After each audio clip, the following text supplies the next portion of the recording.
take me back to the courtroom and when this all came down and just the feelings that you had.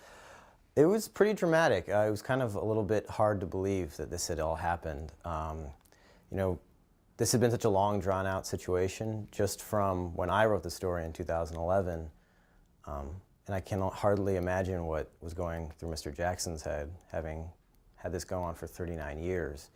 So I think it was disbelief. No one really thought that it would end as quickly as it did yesterday. I think everyone, including the lawyers involved, thought it would be more of a prolonged process. The judge would take time to make a decision. So it was pretty unbelievable.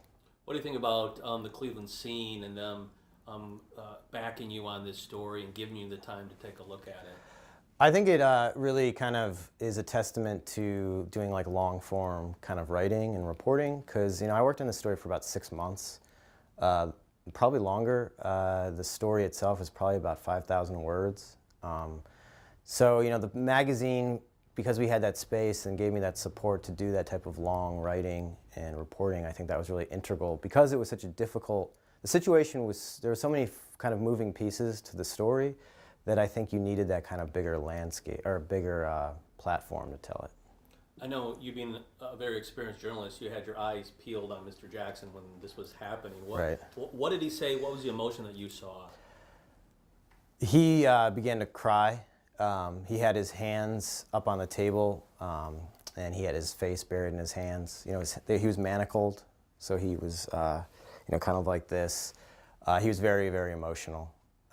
And I think everyone was very emotional in that moment when that happened. So you've been so involved in this. Were you shocked at the decision to dismiss all the charges, or not? I was very shocked.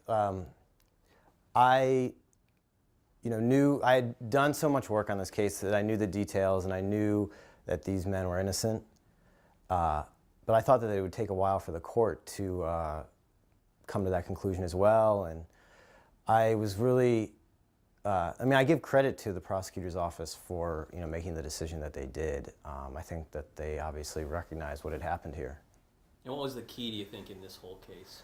Well, the key, I think, was Mr. Vernon, coming forward and stating that he had lied when he was a 13-year-old kid and had been kind of intimidated to testify. I think that his life, just as much as the three defendants, was really kind of derailed by what happened. And,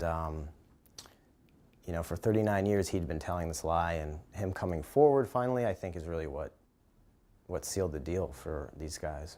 Have you spoken to Mr. Jackson or anybody with a family who do they have ill will against him, or is this just a relief, or what? No, I think everybody understands, especially Ronnie Bridgman, who I've spoken with. I think he understands that, and he always told me, and he told me in the original story, that Edward was just a 13-year-old kid at the time. He's a scared kid.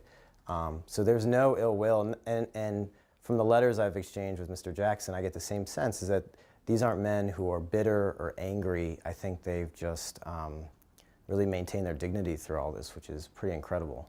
And you've been following this case for a long time. What do you think this says about the justice system? I think it says that there's a lot of issues with the justice system. What's scary is that we know about this case, we know about these three guys. Who don't we know about?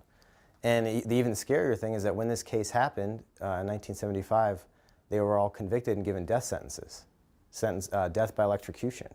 So if this had happened, those were later commuted when the Supreme Court shot down the death penalty to life sentences. But if this had happened 10 or 20 years earlier, they probably would have been executed, really, realistically. So I think that's kind of a scary and sobering thought.